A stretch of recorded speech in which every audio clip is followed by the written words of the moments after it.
છોટાઉદેપુર નગરપાલિકા પ્રમુખના પતિ કિશન કોહલીએ 25 લાખની ખંડણી માંગવામાં આવી હોવાની ગંભીર ફરિયાદ નોંધાવી છે।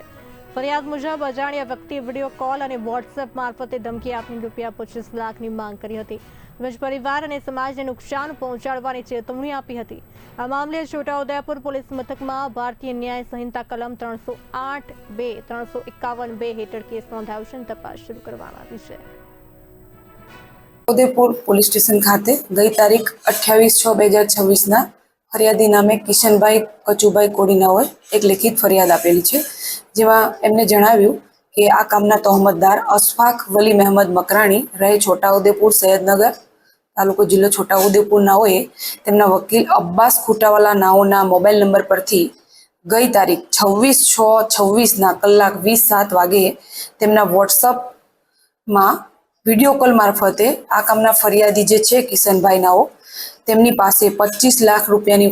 ખંડણી કરી અને ખંડણીની રકમ નહીં આપો તો તમારા પરિવારને અને તમારા આખા સમાજને નુકસાન પહોંચાડીશ તથા ફરિયાદી જે કિશનભાઈ છે તેમના વાઇફ મંજુલાબેન કોડી છે જે હાલે નગરપાલિકા પ્રમુખમાં છે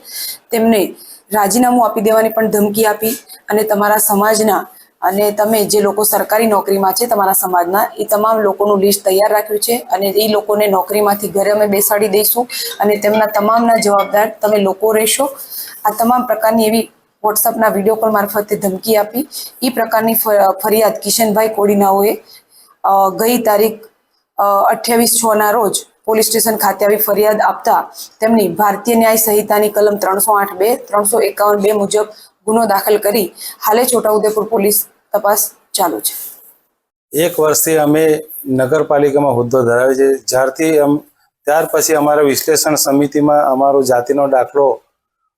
ખરાઈ કરવાનો હોય એમાં અમુક તત્વોએ અમારા વિરોધ અરજીઓ કરીને અમારા જાતિનો દાખલો રદ કરવાનો હુકમ કરેલ છે, રદ થયો નથી। આ બાબતે અમે નામદાર હાઈકોર્ટમાં કેસ ચાલી રહ્યો છે, છતાં પણ અમુક ઇસમો જે અશફાકભાઈ નામના એમના વકીલ થ્રુ અમારા પર ધાક ધમકી આપી અને 25 લાખની ખંડણી માંગણી કરી છે। ખંડણી એટલા માટે માંગણી કરી કે તમે અમને આટલા રૂપિયા નહીં આપશો તો તમારા પરિવારના સભ્યો જે નોકરી કરે છે અને તમારા સમાજમાં જે નોકરી કરે બધાના નામો લિસ્ટ તૈયાર કરી અને તમારા વિશ્લેષણ સમિતિમાં બધાના દાખલા રદ કરાવીશું, નોકરીમાંથી ઘરે બેસી